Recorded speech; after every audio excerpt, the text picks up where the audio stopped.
Bismillahirrahmanirrahim. Bismillahirrahmanirrahim. Assalamualaikum warahmatullahi wabarakatuh. Syukur Alhamdulillah kita bisa berjumpa kembali di channel Muhasabah Fiddin. Semoga dengan perjumpaan kita ini dicatat sebagai amal ibadah dan diberkahi oleh Allah Subhanahu wa Ta'ala. Salawat dan salam selalu dan tetap tercurahkan kepada junjungan alam Nabi kita, Nabi mulia, Nabi besar Muhammad sallallahu alaihi wasallam. Allahumma salli ala Sayyidina Muhammad wa ala ali Sayyidina Muhammad. Harapan dan doa saya kepada sahabat semua, saudara semua dimanapun berada yang sedang menonton video ini, semoga Allah Subhanahu wa Ta'ala senantiasa memberikan kesehatan, keafiatan, dipanjangkan umur, dimurahkan rezeki, dimudahkan segala urusan, dan tetap dalam lindungan Allah Subhanahu wa Ta'ala. Amin, Allahumma amin. Sahabat beriman yang dirahmati Allah, subuh adalah waktu yang amat istimewa. Waktu di mana terjadi pergantian dari malam ke pagi, dari gelap menuju terang. Subuh sering diungkapkan secara khusus dalam beberapa ayat Al-Quran. Dan demi subuh apabila fajarnya mulai menyingsing. Quran Surah At-Takwir ayat 18. Katakanlah, aku berlindung kepada Tuhan yang menguasai subuh. Quran Surat Al-Falaq ayat 1. Jika Anda sedang bangun pagi dan mendengarkan azan subuh, tentu Anda akan mendengar kalimat As-salatu khairum minan naum, yang artinya solat lebih baik daripada tidur. Di mana kalimat tersebut tidak terdapat pada azan di waktu solat lain. Dalam kalimat tersebut Allah memberikan isyarat kasih sayang pada hambanya, di mana pada waktu tersebut diperintahkan untuk menjalankan solat subuh. Waktu subuh sendiri memiliki banyak kejadian besar dan keistimewaan. Yang pertama adalah pahala seperti solat satu malam. Bagi yang menjalankan solat subuh berjamaah, Allah memberikan keistimewaan berupa pahala, seolah-olah orang tersebut menjalankan solat sepanjang malam. Dan barang siapa yang solat subuh berjamaah, maka seolah-olah dia solat seluruh malamnya. Hadis riwayat Muslim. Yang kedua, salah satu penyebab masuk surga. Terkadang kaum mukmin lalai dalam menjalankan salat subuh, lebih memilih untuk melanjutkan tidurnya daripada bangun untuk melaksanakan solat. Orang yang menjalankan solat subuh tepat waktu, baginya akan menjadi jalan masuk surga. Dalam sebuah hadis mengatakan, barang siapa yang mengerjakan solat bardain, yaitu subuh dan asar, maka dia akan masuk surga. Hadis riwayat Bukhari dan Muslim. Yang ketiga, salah satu penghalang masuk neraka. Solat subuh yang memiliki jumlah rakaat paling sedikit dibanding solat wajib lainnya, terkadang menjadi solat terberat bagi sebagian umat muslim. Bagi yang menjalankan solat subuh, baginya dapat menjadi penghalang masuk neraka, seperti yang disampaikan dalam hadis berikut. Sekali-kali tidak akan masuk neraka orang yang mengerjakan solat sebelum matahari terbit di ufuk timur. Hadis riwayat Muslim dan Abu Daud. Yang keempat, berada dalam jaminan Allah. Barang siapa solat subuh maka dia berada dalam jaminan Allah. Hadis riwayat Muslim. Orang yang menjalankan solat subuh mendapat jaminan keselamatan dari Allah. Allah akan memberikan perlindungan sepanjang hari tersebut, membuat hari menjadi lebih bersemangat dan terhindar dari rasa malas. Yang kelima, disaksikan oleh para malaikat.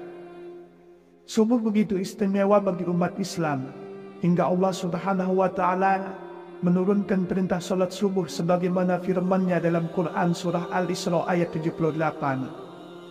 Dirikanlah solat sesudah matahari tergelincir sampai gelap malam, dan dirikanlah pula solat subuh. Sesungguhnya solat subuh itu disaksikan malaikat. Orang yang menjalankan solat subuh akan mendapat perhatian Allah pada hari kiamat, karena berkumpulnya para malaikat malam dan siang di waktu tersebut. di mana para malaikat melaporkan langsung kepada Allah Subhanahu wa Ta'ala apa saja yang dikerjakan hambanya di waktu subuh, dan mendoakan kebaikan bagi mukmin yang menjalankan sholat subuh. Yang keenam, bercahaya di hari kiamat. Bekas wudhu dan langkah kaki orang yang menjalankan sholat subuh berjamaah akan menjadi cahaya di hari kiamat menurut Islam. Kelak itu akan membedakan dengan umat lainnya dan menjadi jalan mendapat syafaat Nabi Muhammad SAW.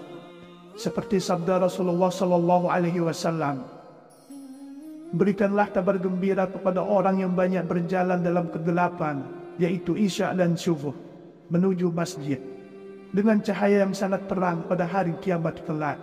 Hadis riwayat Ibnu Majah dan Tirmizi. Yang ketujuh, lebih baik dari dunia dan isinya. Sholat subuh dianggap sebagai amalan yang kebaikannya melebihi dunia beserta isinya. 2 rakaat sholat subuh itu lebih baik dari dunia beserta isinya. Hadis riwayat Muslim dan Ahmad. Yang kedelapan, melepaskan 3 ikatan setan. Setan senantiasa menjerumuskan manusia untuk menjauhi perintah Allah. Sholat subuh dapat melepaskan diri dari tipu daya setan. Setan membuat 3 ikatan di tengkuk salah seorang dari kalian ketika tidur. Di setiap ikatan, setan akan mengatakan, malam masih panjang, tidurlah. Jika dia bangun dan berzikir kepada Allah, lepaslah 1 ikatan. Jika dia berwudu, lepas lagi 1 ikatan. Jika dia kemudian mengerjakan sholat, lepaslah ikatan yang terakhir. Yang kesembilan, terhindar dari kencing setan. Setan senantiasa punya cara untuk menyesatkan manusia. Mereka tidak pernah lelah menggoda manusia dari segala penjuru. Mereka melakukan tindakan agar manusia menghindari perbuatan-perbuatan yang baik. Dalam sebuah hadis riwayat Al-Bukhari dan Muslim, Ibnu Mas'ud radhiyallahu anhu mengatakan bahwa salah satu tindakan setan yang menyesatkan ialah mencingi manusia.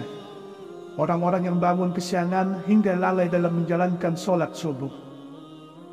Disebutkan kepada Nabi Muhammad SAW, ada seorang laki-laki yang tidur semalaman hingga waktu pagi dan kehilangan waktu subuh. Maka Rasulullah SAW bersabda, laki-laki itu telah dikencingi setan pada telinganya. Agar terhindar dari hal tersebut, manusia sudah selayaknya bangun di awal waktu subuh dan menjalankan sholat subuh tepat waktu. Yang ke-10, waktu terkabulnya doa. Pada waktu subuh, malaikat siang dan malam berkumpul. Barang siapa yang menjalankan sholat subuh dan memohon doa, akan didoakan oleh seluruh malaikat dan disampaikan langsung kepada Allah Subhanahu wa Ta'ala. Manfaat doa dalam Islam pada kondisi seperti ini memang mustajab. Pada waktu itu adalah tersebarnya rahmat, banyak permintaan yang diberi dan dikabulkan, dan juga nikmat semakin sempurna kala itu. Hadis riwayat Muslim. Yang ke-11, waktu pembagian rezeki. Pada waktu subuh, malaikat membagi rezeki kepada semua umat manusia. Dianjurkan untuk berdoa atau membaca Al-Quran setelah sholat subuh. Barang siapa yang sholat subuh dan memohon rezeki, maka Allah akan memberikan keberkahan yang lebih padanya. Rasulullah SAW bersabda, seusai sholat subuh, janganlah kamu tidur sehingga melalaikan kamu untuk mencari rezeki. Hadis riwayat Tabrani. Doa pembuka rezeki dari segala penjuru memang sangat tepat jika Anda panjatkan di waktu datangnya sholat subuh, karena waktu tersebut merupakan awal dari aktivitas. Yang ke-12, waktu yang baik untuk berzikir. Zikir adalah tanda seorang mukmin mengingat dan memuji Allah. Orang yang mengetahui keutamaan berzikir di waktu subuh akan mendapat ketenangan hati dan merupakan waktu yang dianjurkan oleh Allah. Allah Subhanahu wa Ta'ala berfirman, maka bertasbihlah kepada Allah di waktu kamu berada di petang hari dan waktu berada di waktu subuh. Quran Surat Ar-Rum ayat 17. Yang ke-13, mendapat keselamatan. Rasulullah SAW pernah bersabda, sesungguhnya Allah jika menurunkan bala dari langit kepada penduduk bumi, maka Allah akan menghindarkannya dari pemakmur masjid. Arti dari hadis tersebut ialah, orang yang menjalankan sholat subuh berjamaah akan terhindar dari mara bahaya. Yang ke-14, diampuni dosa-dosanya. Allah menjanjikan pengampunan bagi orang-orang yang senantiasa menjalankan sholat subuh dan memohon ampunan atas dosa-dosa pada waktu tersebut. Setelah sholat subuh, dianjurkan untuk membaca kalimat Subhanallah wa bihamdihi subhanallahil azim sebanyak 100 kali. Rasulullah SAW bersabda, barang siapa mengucapkan Subhanallah wa bihamdihi subhanallahil azim 100 kali dalam sehari, ia akan diampuni segala dosa-dosanya, sekalipun dosanya itu sebanyak buih di lautan. Hadis riwayat Muslim dan Tirmizi. Yang ke-15, terhindar dari munafik. Dalam hadis riwayat Imam Malik mengatakan, batas antara kita dengan orang-orang munafik adalah yang menghadiri sholat isya dan sholat subuh. Hal itu dikarenakan orang munafik tidak akan sanggup untuk menghadiri kedua sholat tersebut. Hadis riwayat Imam Malik. Hadis tersebut menjelaskan, bagi yang menjalankan sholat subuh dapat terhindar dari ciri orang munafik. Yang ke-16, dapat melihat Allah.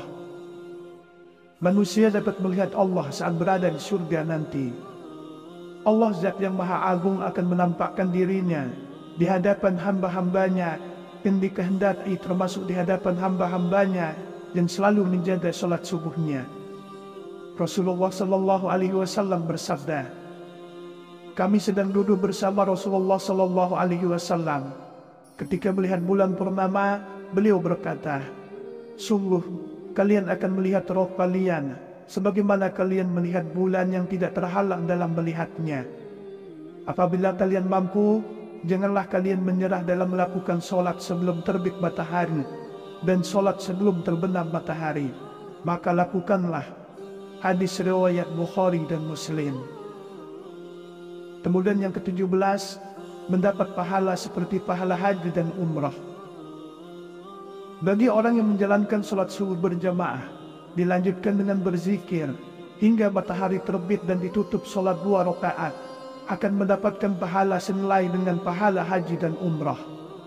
Hal ini sebagaimana sabda Rasulullah SAW, siapa yang sholat subuh dengan berjamaah, lalu duduk berzikir kepada Allah sehingga matahari terbit, kemudian sholat 2 rakaat, maka ia mendapatkan pahala haji dan umrah sempurna. Hadis riwayat At-Tirmizi. Sahabat beriman yang dirahmati Allah, demikianlah yang bisa saya bagikan pada kesempatan video kali ini. Semoga ada arti dan manfaatnya untuk kita semua. Semoga Allah Subhanahu wa Ta'ala senantiasa merahmati, meridhoi dan mengampuni dosa-dosa kita. Wallahu a'lam. Wassalamualaikum warahmatullahi wabarakatuh.